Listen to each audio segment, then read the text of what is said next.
Buenos días, República Dominicana, sean todos bienvenidos. Así amaneció la capital dominicana hoy domingo. Bienvenidos sean todos, especial los dominicanos que a esta hora nos siguen a través de la magia del internet. Bienvenido República Dominicana, hoy es domingo, una edición especial de Fuera de Récord. Elvis Lima le hace compañía, un gusto que ustedes a esta hora de la mañana estén con nosotros en esta producción especial de este domingo. Señores, yo no quería referirme a este tema, pero he visto los movimientos que en los últimos días se han estado dando con el caso de la joven que le dio cerveza a la niña en Santiago de 10 meses. Quise hacer una pequeña reflexión, no quería, pero se han dado una coyuntura tan especial. Ayer el presidente de la Cámara de Diputados le sumó un ingrediente novedoso a esta situación, porque la visitó a la cárcel donde tiene 3 meses de medida de coerción. El propio presidente de la Cámara de Diputados, Abel Martínez Durán, puso a su disposición la oficina de él en Santiago para darle asistencia psicológica y asistencia legal, porque también el presidente de la Cámara de Diputados considera que ha sido excesiva la disposición de los 3 meses de medida de coerción. Cuando estuve planificando con el equipo de producción lo que podría pasar en la semana, del tema principal para este comentario, yo favorezco ciertamente que la joven no se puede quedar así. Un país donde no hay ley, no se respeta nada, como está estas redes sociales, que ahora mismo una niña de 7, 8 años navega en internet con la velocidad no de 3G, de 4G, y aunque el anuncio sea gratis, de Claro. Miren, eso es, hay que tomar una decisión, hay que sentar un precedente. Yo favorezco la preocupación del distinguido amigo Abel Martínez. Ciertamente se produce este caso de la joven cuando la Cámara de Diputados acaba de convertir en ley el debatido proyecto del Código Penal. Un Código Penal que, si bien es cierto es una novedad, sienta también un precedente. Miren, esa foto ha caminado el mundo. Yo he dicho y reitero que había que tomar una decisión con eso. Esa joven, ayuda psicológica, eso es verdad. Hay que enviar el mensaje de que es un país, porque si esta muchacha no se castiga con este libertinaje que hay en la República Dominicana y este relajo con una justicia que no es justicia, una justicia inconsistente, porque si bien es cierto, esa joven es víctima del sistema, del drama social de cientos de jóvenes adolescentes que son embarazadas por perversos, por situaciones de la calle, que han tomado la calle, aunque ese no es este caso. Humanamente es doloroso la situación, pero había que tomar una decisión para enviarle el mensaje. Que los 3 meses de coerción sean mucho para ella, eso es verdad, pero algo había que hacer. Porque miren, el Código Penal que aprobó la Cámara de Diputados data de 130 años, tenía el país con ese código, el Código Penal, que es una conquista ciertamente, pero cuando usted analiza la situación de la República Dominicana en materia judicial, una justicia inconsistente, una justicia que no es justicia, porque si bien es cierto, esta jovencita le dictan 3 meses de prisión preventiva, usted tiene en la calle 60, 1 millón de delincuentes buscado por la policía, buscado entre comillas, con la misma componente de la policía, una justicia débil que no funciona. Si usted analiza, bueno, 3 meses para esa joven y un grupo de delincuentes en las calles con medida de coerción, arresto domiciliario, funcionarios del pasado, del presente, del futuro, con casos pendientes en la justicia, y usted ve esta componenda, esta situación que se da de paño tibio para uno, y entonces agua fría para otro, y paño tibio en otro escenario, y para algunos entonces una olla de presión a 100 grados, hablando de los salcóchiros. Entonces cuando la justicia funciona así, no se puede hablar de justicia, sino de injusticia. Y el tema también agrega un valor agregado porque el componente psicológico que esperaba la población dominicana con casos importantes de la justicia, a última hora hubo descargo, no pasó nada, y como la filosofía en el país es de que nada es nada, y parece ser como cuando usted tiene una fiesta musical que paga una entrada cara, 3,000 pesos para un artista que le gustan mucho, que a mí me gusta bastante la música también, y sucede que la orquesta que usted contrató y que usted fue, no le tocó el tema que usted quería, ahí viene la decepción musical.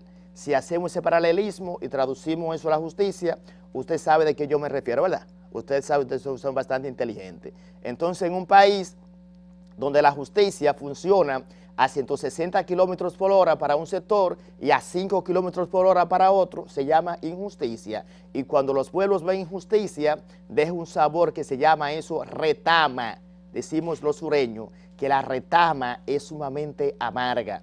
Y cuando usted le da un sabor amargo a la población, los resultados son 0 mata 0 y un 0 que no existía mató un 1 y los resultados son 0. Vamos a la pausa, director, para que esto no quede en 0, porque al regreso vamos a estar hablando con el vicepresidente de la Asociación Dominicana de la Industria Eléctrica, Milton Morrison, a propósito del tema eléctrico. Y voy a traer ese tema porque hay mucha conjetura a propósito que el próximo miércoles ya se van a iniciar los debates para ese esperado punto, que es uno de los temas más importantes para el país y por eso lo traemos en exclusiva. No se mueva que ya volvemos, usted está en Fuera de Récord.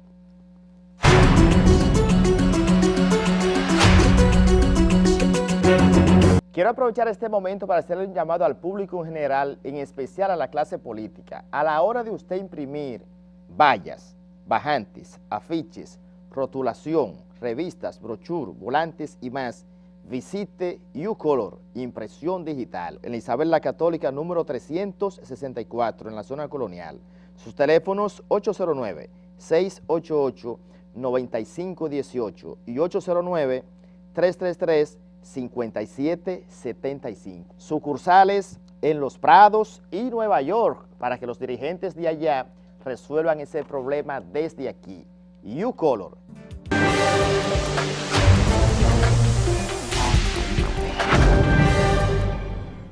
Bueno, señores, tal y como le habíamos adelantado en la introducción de este programa, hoy nos acompaña en este plato fuerte el vicepresidente ejecutivo de la Asociación Dominicana de la Industria Eléctrica, Milton Morrison. Vamos a conversar sobre diversos temas de mucho interés porque el sector eléctrico es un tema de seguridad nacional y como tal debe ser tratado por los conocedores en esa materia. Buenos días, Milton. Bueno, muy buenos días, Elvis. De verdad que para mí es un gran placer estar aquí en tu espacio. Yo le voy a dar las gracias públicamente, sé que ha hecho un gran esfuerzo.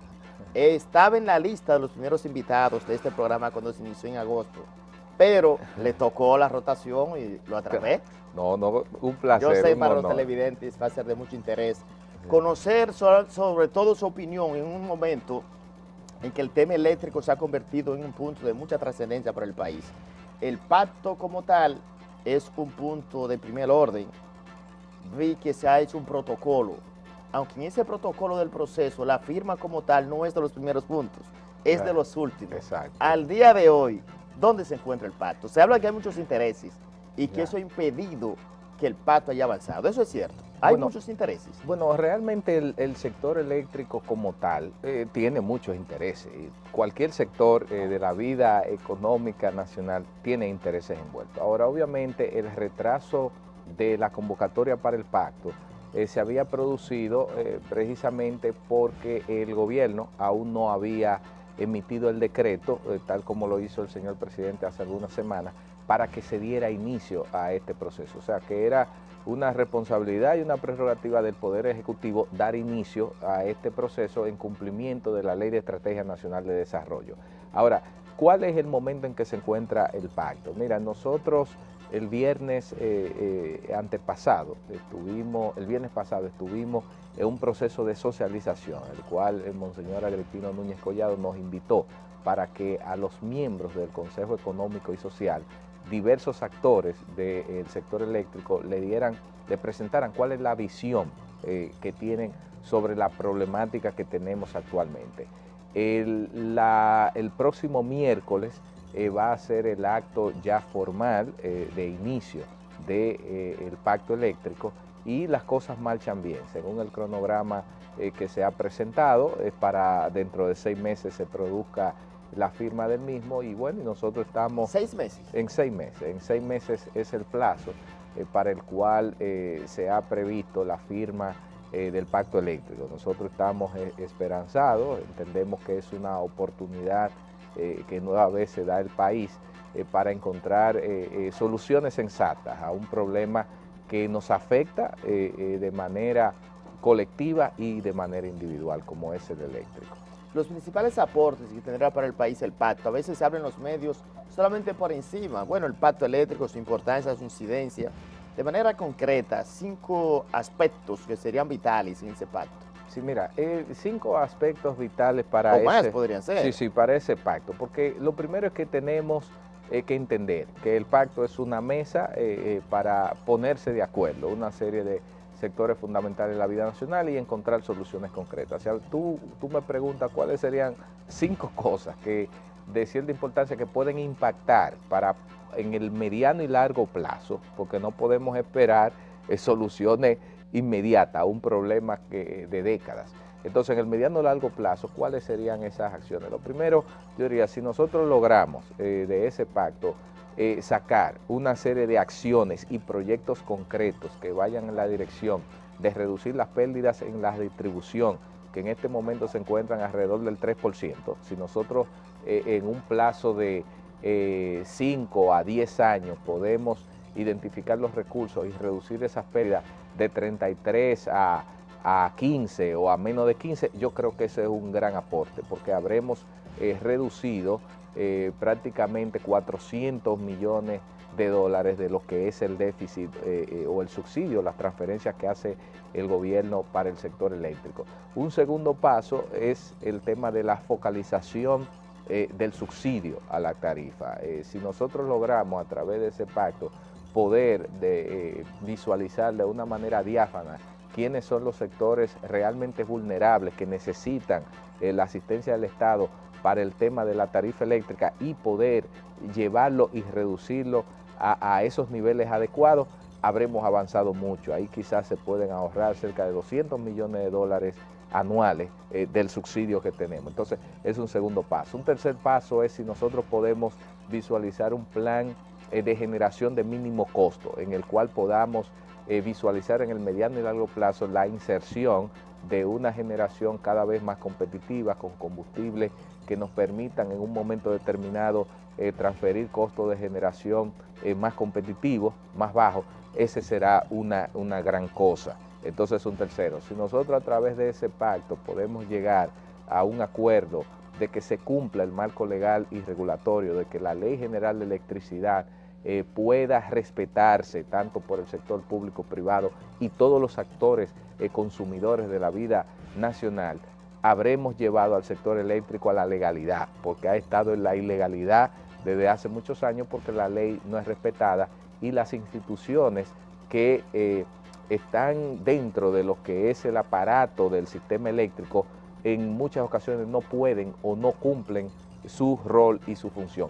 Y un quinto aspecto que si logramos sacarlo en esa discusión del pacto será una gran cosa, es el que podamos entender que el sector eléctrico debe manejarse como un negocio que reditúa beneficios, que le permite la sostenibilidad, pero que también tiene un rostro humano para darle respuesta a aquellos que realmente necesitan la asistencia del Estado, pero teniendo a los gobiernos y teniendo sobre todo a la clase política fuera del negocio eléctrico, despolitizar el sector eléctrico. Ese sería el quinto punto que si se logra será un gran paso para poder en los próximos años tener un sistema eléctrico sostenible, confiable, de calidad y a precio competitivo para los consumidores. Cuando hablamos de despolitizar el sector eléctrico, hablamos que la incidencia de la política en el negocio es tan contundente como se vislumbra en los medios. Bueno, mira, es así, porque a veces una cosa es lo que se ve y otra la que no se ve. Sí, vamos a ver. O sea, en ese desglose, ¿cómo inciden los políticos? Sí, cuando yo hablo de los políticos, estoy hablando de las decisiones políticas, ¿cierto? O sea, que ejercen los políticos. Realmente tú sabes que el sector, la industria eléctrica de la República Dominicana es una mezcla, es mixto, sector público y sector privado. El peso del sector público es muy alto porque en los actuales momentos el sector público, el gobierno maneja las 3 distribuidoras, maneja la empresa de transmisión, maneja la empresa hidroeléctrica, maneja la Superintendencia de Electricidad, maneja la Comisión Nacional de Energía, la Corporación Dominicana de Electricidad. El organismo coordinador tiene una incidencia muy importante en las decisiones que se toman. Sí, pero el sector privado tiene la generación, no, ahí más del 50% de la generación. No, ahí es que voy. Entonces tiene el sector público el 62% de la empresa Ejejaina, una de las más grandes del país, tiene el 50% en Ejitabo, otra más grande. El sector privado entonces tiene una parte de la generación y si tú me preguntaras... Más de la mitad de la generación. Bueno, más de la mitad en términos de lo que es capacidad instalada, porque recuérdate que las hidroeléctricas que proveen el 10% de la energía que se produce en el país y que tienen más de 500 megavatios, es pública totalmente. Y si tú tienes el 62% de Ejejaina, que tiene casi 1000 megavatios, o sea, en términos, has instalado 900 y tanto, tú tienes ahí que tiene otros 400 y pico, o sea que no es tan pequeño el tamaño del Estado. Pero lo que te quiero dejar dicho para traducirlo con tu pregunta es que cuando tú manejas las instancias que toman las decisiones de políticas públicas de lo que se va a hacer en el sector y tú, por ejemplo, decides que independientemente de que los combustibles en el mercado internacional bajen o suban, tú no vas a cambiar la tarifa eléctrica, ya es una decisión de política pública, una decisión política del gobierno que tiene una incidencia sobre el sector, en el cual puede aumentar o no el déficit del subsidio eléctrico. Si tú, por ejemplo, decides, tú eres dueño de la distribuidora, de las 3 distribuidoras, y no haces mucho o no puedes por alguna razón hacer mucho, no tomas la decisión con la voluntad firme de poder reducir las pérdidas que representan cerca de 700 millones de dólares anuales en el subsidio, si tú no haces nada, eso entonces es una injerencia o una responsabilidad que te cae a ti sobre lo que tú haces o no. Entonces, a eso es que yo me refiero, despolitizar las decisiones en el sector para que no lo veamos de una manera de coyuntura y de corto plazo y vinculada a plazos gubernamentales políticos. Tenemos que sacar eso y comenzar a ver el sector eléctrico como un sector que tiene que mirar al mediano largo plazo y que es fundamental, como tú decías en un momento, para la seguridad energética del país, la seguridad del Estado y sobre todo porque es un sector garante de lo que es el desarrollo nuestro como nación. Hay un punto en esa dirección que me llama bastante la atención. Sé que los televidentes que se están levantando una gran parte de esta hora para ver el programa desde su cama, cuando se toque el tema, Milton, de tarifa eléctrica, el que se está durmiendo así, como que hace así, porque la tarifa eléctrica cuando llega a la casa, yo siento en el sentimiento de la gente que la mira la factura como cuando una gente va a un velorio, que mira a los muertos de lejos, de que... O sea, como así, usted ve al director así. Entonces la tarifa, la factura cuando llega, como que nadie, yo siento que en la casa, hasta los niños tienen como miedo de agarrarla. Y eso es así. A mí mismo cuando yo la veo, yo digo, pónmela lejos, así, como de lejos. Entonces, si traducimos eso al sentimiento del bolsillo de la gente, ese pacto eléctrico podría, ahorita usted tocar un aspecto muy importante, que por eso le repito la pregunta.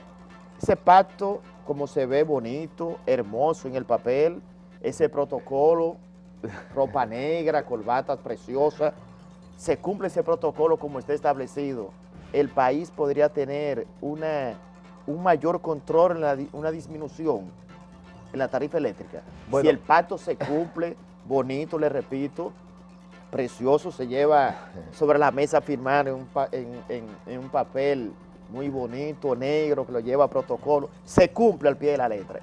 Eso pues, en el futuro podría representar una rebaja.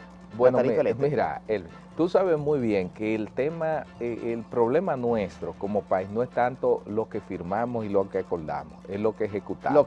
Porque aquí estamos llenos de leyes, tenemos una serie de protocolos. Por eso le hago la pregunta. El problema entonces, no, la pregunta entonces, yo creo que no tanto debemos dejarla en esa firma y ese protocolo y ese papel muy bonito que tú describes, sino que tenemos, debe haber un mecanismo de seguimiento que lo que se acuerde ahí se cumpla, porque de lo contrario no podremos ¿Y tener... quién debe dar ese seguimiento? ¿Quién va a ser el responsable de ese seguimiento? Bueno, ¿El Estado? exacto. Ahí en la parte de la metodología que se ha hablado del tema del pacto, se supone que luego de firmado el mismo debe haber un comité de seguimiento, de cumplimiento a eso. Además, todos los actores firmantes de ese pacto lo tendrán y podrán ver el desempeño del mismo y públicamente decir cuáles cosas se están cumpliendo o no. Ahora, si se cumpliese, vamos a partir del hecho de que se cumpliese todo lo que dice y lo que se acuerde en el pacto, suponiendo que lo que se acuerde vaya en la dirección de resolver el problema real, porque no necesariamente porque lo que se firma en el pacto es la solución real al problema. Por eso es que las discusiones deben ser bien objetivas, deben dejarse de lado los intereses particulares y ver el país como el interés colectivo. De lo contrario, tú puedes tener algo firmado que apunte en otra dirección. Ahora, en el supuesto de que se llegue a un pacto eléctrico que sí ataque las raíces del problema, que sí vaya en la dirección de proveer un servicio eléctrico estable, de calidad y a precios competitivos, en un mediano o largo plazo podríamos tener un sector eléctrico en el que la relación costo-beneficio, digamos, para el consumidor sea satisfactoria, que cuando tú vayas a pagar tu factura de electricidad, tú la pagues hasta con cierto punto, con cierta satisfacción, porque te están dando un servicio adecuado, primero un servicio al cliente que cuando tú llegues a una distribuidora no sientas como casi que te están acosando o que tú vayas a pelear, eso no es un velorio, ring. Es un velorio móvil. Un velorio, o ese no es un ring que tú vas a pelear con el que está ahí, sí, sino que te den un servicio adecuado y sobre todo un servicio 24 horas de electricidad. Cuando tú tienes eso, tú pagas conforme y si tú recibes una tarifa eléctrica que la gente lo entiende, las razones del por qué tenemos eso de manera transparente, cuando tú tienes esas condiciones, tú te sientes bien y van a tener un servicio que pueda satisfacer lo que son las expectativas de todos. Con su anuencia, Milton, vamos a la pausa comercial. Al regreso vamos a hablar de ese tema que se queda todavía algunas interrogantes en el aire y la deuda. La deuda en el sector eléctrico parece como un barril sin fondo. Si usted quiere saber qué se debe al día de hoy, no se mueva para que no le vaya a dar corriente, porque el pacto eléctrico, plantas a carbón, son temas que usted no se puede mover. Vamos al regreso, director, y ya volvemos.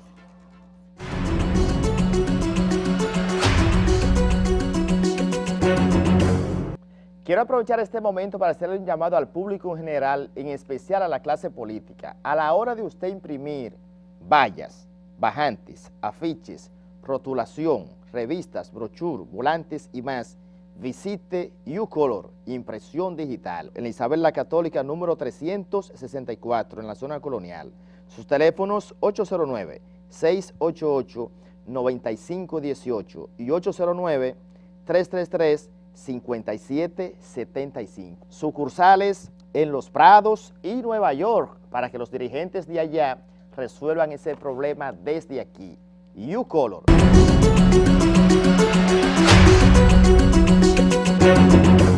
Continuamos conversando en este plato fuerte del día de hoy con Milton Morrison, vicepresidente ejecutivo de la Asociación Dominicana de la Industria Eléctrica. Antes de la pausa dejamos varios temas en el aire. Sin embargo, el punto de la deuda, cuando yo estaba chiquito, siempre leía en los periódicos, y todavía en la universidad y siendo reportero. El otro día yo era reportero, que la deuda, y me puse a indagar. Pero Virgencita de la Alta Gracia, ¿y cuándo se va a pagar esa deuda? 900 millones de dólares a octubre de este año. Vi en el último corte, busqué, vi varios ceros, digo, pero esto no puede ser posible. Y eso es posible, mira. Bueno. 900 millones de dólares. ¿Y cómo se paga eso?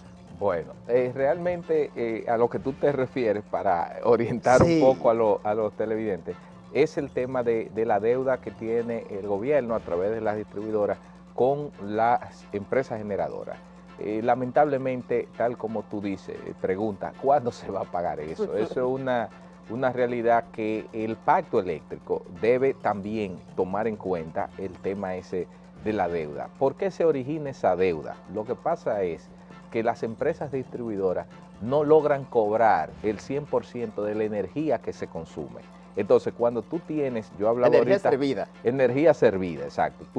Ellas compran, tienen una factura que los generadores le venden X cantidad de energía, ellas las compran, las ponen en las redes, y cuando la ponen en las redes y se consumen, esa energía servida, como tú muy bien dices, entonces ellas cobran el 67%. El 33% se perdió. Entonces, ese 33%, como yo decía, es mucho dinero en dólares. Entonces, cuando tú tienes un negocio en el cual tú no puedes cubrir tu compromiso de compra, tú generas un déficit. Y entonces, esa deuda se ha ido acumulando, y el gobierno no ha tenido los recursos para darle respuesta a la misma porque hay un déficit. Entonces, en el pacto eléctrico habrá que analizar de manera profunda cómo se puede resolver ese tema de la deuda, cómo eso se puede transferir en un beneficio mismo para el sistema como tal, teniendo plazos y cumplimientos más cortos, porque no puede ser que hayan empresas que se deban 5 y 6 meses, facturas de 5 y 6 facturas, cosa que realmente genera ineficiencias en el sector. Ahora para las Navidades, usted ha conversado con los generadores, ha escuchado, aunque sea por teléfono, ¿hay garantía de que la población dominicana podrá prender los arbolitos ahora en Navidad, o en Navidad los arbolitos, el gobierno no paga, podrían estar apagados? Mira, yo creo, si recordamos, aquí hay fechas que son sagradas. Si tú observas el periodo navideño, las elecciones, aquí siempre hay energía en ese periodo. Yo creo que este año no va a ser la excepción. Confiamos que el gobierno tome las medidas del lugar para que se pueda garantizar. Pero tomar la medida del lugar significa depositar o hacer una transferencia. En transferencia que se pague ese dinero. Exacto, bueno.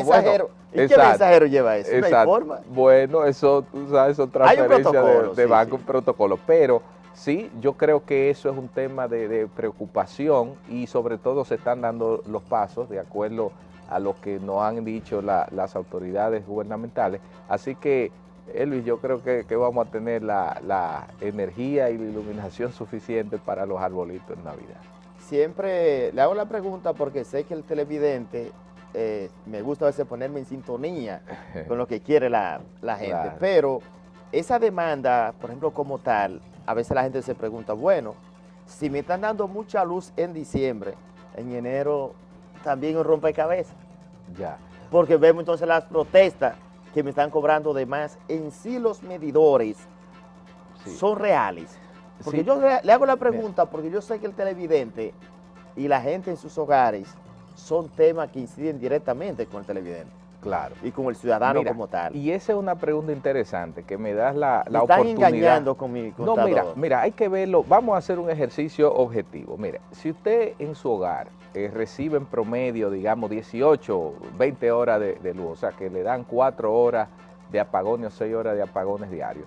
Si usted no tiene inversor, supongamos, una vivienda en la que usted no tiene inversor ni planta eléctrica, si usted le dan 18 o 20 horas de electricidad y le cobran por ese monto, si le dan 24, le están dando 4 horas que si usted la consume, por tanto su factura le va a llegar más cara. Si usted tiene inversor y usted, por ejemplo, le dan 20 horas de luz y 4 horas de apagones, ¿qué pasa en esas 4 horas de apagones? Que el inversor se encarga de suplirle esa energía. Ahora, obviamente, ¿qué pasa? Que la energía que le suple, o sea, la electricidad que le dé el inversor, es una electricidad que no tiene la eficiencia adecuada por el tema de la transformación y eso, y le carga el precio de la factura eléctrica, debe llegarle más elevado cuando le dan apagones y usted tiene inversor. Porque si le dan 24 horas y el inversor nunca usted lo utiliza, la factura eléctrica debe llegarle más bajo. Lo que le estoy diciendo, si usted tuviera 24 horas de electricidad, la factura debería disminuir en caso que usted tenga un inversor, porque el inversor es mucho más ineficiente y lo que hace es prestarle una energía que se la cobra más cara que si fuese la electricidad que usted recibiera de las empresas distribuidoras. Al final de cuentas, lo que nosotros entendemos es que hay que hacer también una conciencia del uso, porque también, permíteme enviar este mensaje. El problema no es la tarifa. El problema, porque la tarifa es una cosa y la factura es otra. La tarifa es igual para todo el mundo. La factura es el resultado del monto de la tarifa más la cantidad de horas y electrodomésticos que usted utiliza en su casa. Entonces, por ejemplo, tú y yo podemos mudarnos en una casa del mismo tamaño, en un mismo apartamento, podemos comprar los mismos electrodomésticos en una tienda y tener la misma cantidad de electrodomésticos y de la misma capacidad. Y tu factura eléctrica puede ser doble de la mía, porque va a depender de cómo yo utilice esos electrodomésticos, cuántas horas, la conciencia o no, y eso es bueno que se sepa. O sea que al final hay que hacer conciencia y medir y poder tener la capacidad de rastrear los consumos que hacemos para que nos cobre lo que realmente estamos consumiendo. He visto que, por ejemplo, la solución al problema como tal, solucionar el problema, se estima de 7 a 8 mil millones de dólares. Ya. Bueno. Una proyección de 4 años. Las plantas a carbón figuran en ese combo, en ese paquete, porque las plantas tienen 2 mil millones de dólares Sí. en la proyección de la instalación. En sí, mientras no haya un problema, el problema eléctrico es un problema económico. Claro. No es un problema de políticas públicas, no es un de problema de técnico. planificación, es un problema de dinero, recursos, cartera. Esa proyección, por ejemplo, las plantas a carbón, ¿serían la solución a Bueno, corto plazo? Sí, mira, Elvi, es una pregunta interesante. Hay dos preguntas ahí en lo que tú haces. Lo primero, tú decías, bueno, se necesitan de 7 a 8 mil millones de dólares en los próximos 4 o 5 años. Lo que pasa es que tienes que calcularlo de la siguiente manera. Si tú sumas esos 2 mil que se van a invertir en la planta carbón y tú le sumas 1.000 que dicen las autoridades de la CDE que necesitan para reducir las pérdidas, ya van 3.000. Si tú sumas 500 que necesita, estoy hablando de millones de dólares, 500 que necesita la empresa de transmisión ETED, que lo han dicho y en su plan de expansión lo refleja, ya tú tienes ahí 3.500. Pero si en 4 años tú tienes que invertir un subsidio de 1.300 millones, 4 por 1.300, eso te da 5.000 y pico. Si tú lo sumas los 3.000 y pico, ya tiene 8.000. O sea, porque en la medida que se hacen eso, no es que el subsidio desaparece, el subsidio está ahí. Ahora, cuando se tomen todas esas medidas es que se va a reducir. Entonces, lamentablemente, por ese orden es que andan las inversiones necesarias en el sector eléctrico. Pero fíjate que la solución, para ir a tu segunda pregunta, la solución al problema eléctrico no reside en una sola medida. Es bueno, por eso yo le hablo a los amigos televidentes de la manera más clara posible, porque la medida que uno tiene información Usted es un buen comunicador. y que te hablan las cosas como son, que te comunican la realidad, tú puedes hacer conciencia y no decepcionarte cuando suceden cosas. Las plantas a carbón van a tener un impacto en el sector eléctrico que cuando sean instaladas en términos de la reducción del subsidio lo va a tener, pero no es la solución. Si usted observa, nosotros hemos hecho números que hacemos proyecciones que cuando las plantas a carbón entren y tomando en cuenta los precios, los costos de generación que vamos a tener en ese momento con el vencimiento de los contratos en el 2016 y la realidad del cambio que ha tenido el parque de generación, el ahorro va a andar entre 250 a 300 millones de dólares.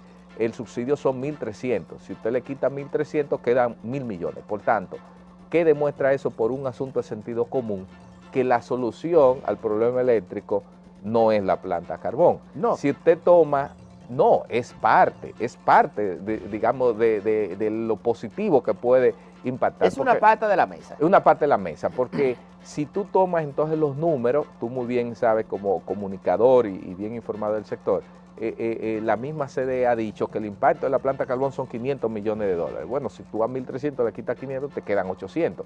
¿Qué dice eso? Que para esos 800 que faltan, hay otras cosas que no tienen que ver necesariamente con eso, y están el tema de las pérdidas que yo te hablaba, el tema de la focalización del subsidio y otras acciones. Yo le agrego a eso la demanda. Cuando se terminen las plantas a carbón, hay una demanda de 150 megavatios anuales, que es la proyección. Claro. Cuando se termine Entonces, en 2 años. Entonces, la demanda, 300, 600 megas. Sí. ¿A Bueno, cuánto? que realmente no serían 600, o sea, efectivos se habla pero cuando tú calculas las horas de operación, eso serían 500 y pico, o sea que ya hay una parte que se te consumió con un crecimiento de demanda. Con el vencimiento de demanda. Exacto, entonces tú mismo estás dando respuesta a tu pregunta si son las pero lo que le quiero decir, usted se inscribe en esa línea de que no es el todo. No, claro que no. El problema eléctrico necesita una solución integral. El tema de la generación es parte de la solución. O sea, llegar a un plan de expansión de generación de mínimo costo en la que podamos introducir fuentes de combustible de precios más competitivos, aunque eso es relativo también, porque nosotros somos una isla con una economía que en términos de producción de electricidad depende de un 90% de importar gas natural, carbón, petróleo. Entonces, un combustible que tú no tienes en tu suelo, que tú dependes de los precios internacionales, puede ser competitivo en un momento, pero en otro puede variar, por ejemplo. A propósito, incluso me interrumpa, hay posiciones encontradas, el combustible ha bajado bastante. Claro. Algunos sectores han planteado de que la tarifa podría bajar, porque si las plantas funcionan un 25, un 30% con derivados fósiles, y está barato, se puede traducir en una rebaja. Sí, mira, no es posible eso. Claro, si el precio del petróleo, como tú muy bien dices, se mantiene a la baja, digamos, durante un año, porque tú no puedes calcular, la reducción tiene un impacto, pero para que sea un impacto significativo, supongamos que se mantenga en un año así, claro, va a tener un impacto de reducción de cientos de millones de dólares. Lo que pasa es que cuando se pregunta, ¿y por qué no baja la tarifa? Es que tú tienes un déficit de 1.300. Si tú reduces 200 en 1.300, todavía te quedan 1.100. Si tú tienes un negocio en el cual tú tienes pérdidas por 1.000 pesos, digamos, y tú logras tener un beneficio, un ingreso de 100 pesos adicionales, bueno, tú tienes una deuda de 1.000. Para tú bajarle el precio al producto, si tú le descuentas 100 a esos 1.000, te quedan 900. Si tú bajas el precio del producto, en este caso la tarifa, sería una baja artificial, o sea, tú le puedes traducir eso, pero no que necesariamente responde a una lógica de negocio, de mercado en el cual tú tienes beneficio. Me confundió ahí. ¿Le confundió? Sí, me confundió. Me dice que sí, pero que no. No, oiga, hay dos cosas, vamos a ver. Yo lo llevo, vamos a ver en el lenguaje más sencillo. Una reducción en los costos de generación que no sean significativos para bajar todo el déficit que tenemos de 1.300, no puede traducirse en una baja de la tarifa que sea bajo la lógica de la racionalidad económica. Ahora, la tarifa eléctrica es algo que la Superintendencia de Electricidad a través del gobierno plantea y establece. Si ahora mismo se quisiera bajar la tarifa, se puede bajar. Ahora mismo el gobierno dice, vamos a bajar la tarifa a través de la superintendencia, puede bajarla, independientemente de todo. ¿Escucharon que se puede bajar?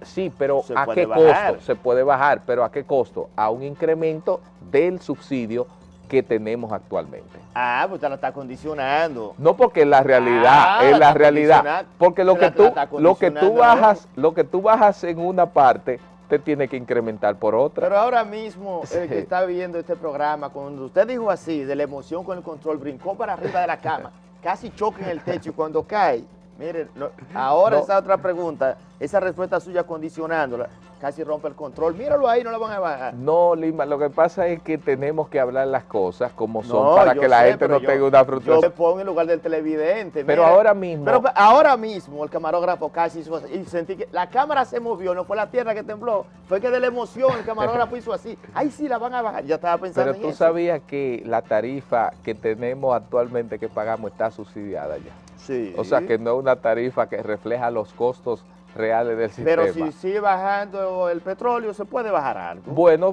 puede el gobierno traducirle ese beneficio y seguir pagando el subsidio. Decimos los sureños, soy de Elías Piña, serie 16, saldrá la cara más cara de sal que el chivo, y para allá no hay chivo.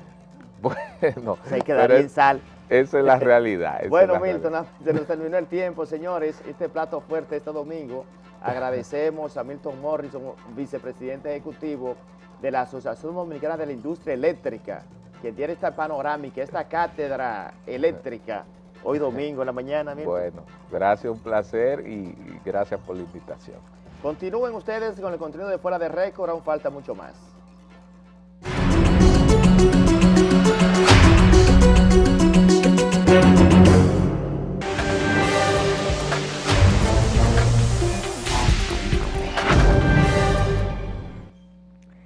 buenos días, damas y caballeros, y estamos aquí felices de compartir con ustedes otra semana fuera de récord.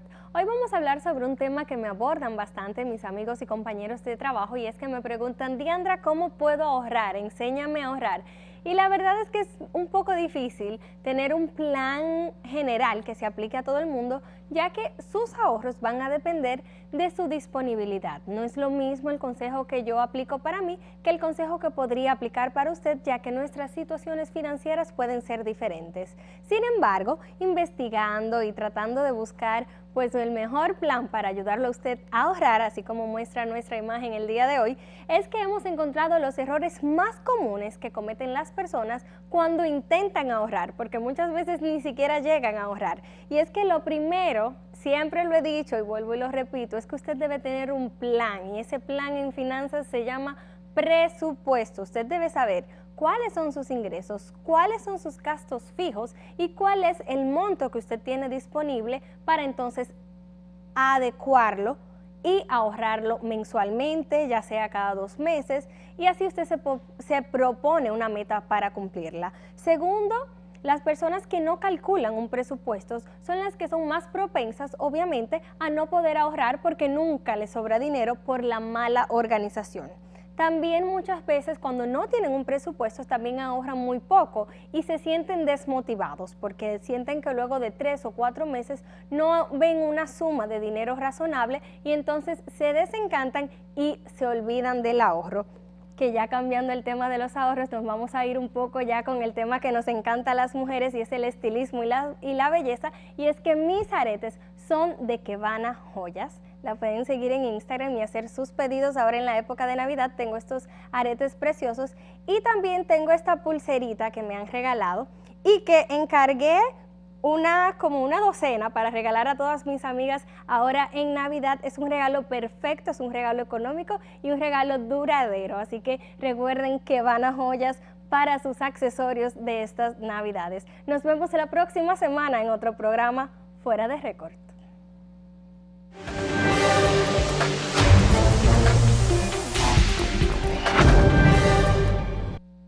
Gracias a la bella e inteligente Diandra Vázquez por esas recomendaciones. Director, como van a dar el doble en los próximos días, coge esa listica, un bolígrafo, cosa grande, comience a hacer su lista y su cosa para que usted ahorre, porque los derroches no son buenos. Miren, yo quiero hacer una recomendación. Ahora, a propósito de Navidad, se rompe cabeza que se le dan a veces a la gente con los cristales, la puerta, si la aseguro, si no la aseguro, la puerta de sus vehículos. Resuelvan ese problema en la Charle de Gol, detrás del Banco Popular. Eso se llama Villa Carmen. Ahí está el doctor Puerta. Ahí en el país hay muchos doctores y especialistas. Ahora en Puerta, un solo yo he conocido. Doctor Puerta, detrás del Banco Popular en Villa Carmen. Vaya y le resuelven ese problema. Señores, miren, antes de finalizar, yo quiero hacer un comentario, que el director me lo permita. El tema político no lo quería dejar, pero quería vincularlo a propósito del tema político, el tema de los pasajes, que es una decisión política. Cuando un funcionario es cobarde, la cobardía en ningún escenario es buena. Fíjense que los grandes boxeadores, para ser campeón del mundo hay que ser guapo. El cobarde que está en la OTTT, ¿cómo que se llama? Un cobarde que hay, que anunció una rebaja en los precios de los combustibles. En términos gallísticos, le pregunté a un amigo que le gusta la lidia de gallo de pelea, que cómo se llama eso cuando son así, me dijo Manilo. Entonces, el Manilo que está allá en la OTTT, que anunció la rebaja en los precios de los combustibles, y después cuando los dueños del país salieron, que lo acorralaron los transportistas, hablaron duro. No, yo no dije eso, yo no hablé de aumento. Ese señor dio pena ahí, señores. Yo creo que la presión le subió a 18 cuando hablaron los sindicalistas. Ahora, el ministro de Industria y Comercio lo sigue haciendo bien, sigue bajando el precio de los combustibles, pero no bajan los pasajes. Entonces, esa lucha desigual, eso no es bueno, coger piedra para los más chiquitos. Y a propósito del Código Penal, que hablé al principio, si se quiere hacer justicia también, pero militaricen y cojan las calles, que hay mucho guardia, militaricen las centrales sindicales y eso, y manden el pasaje militarmente, dictadura con democracia, para que bajen el pasaje. Si hay respeto a un país con normas y con leyes, ese director de la OTTT debió renunciar ya. Y además, si él quiere, yo te lo voy a buscar en el vehículo, si le da vergüenza salir. y yo lo llevo a su casa que renuncie, porque usted tiene que tener valor, señor. Anunció esa rebaja. ¡Ay! Le dio taquicardia cuando hablaron los sindicalistas. Hay muchos sindicatos serios, pero así no, señores. Director, déjeme terminar, además, se acabó el tiempo. Ya yo no voy a pelear más ni con usted, ni con los sindicalistas, ni con el cobarde de la OTTT, que le dice en línea de gallo de pelea que es Manilo. No quiero ser Manilo. La próxima semana sí tendremos más calidad, pero en Fuera de Récord. Así que pásenla bien.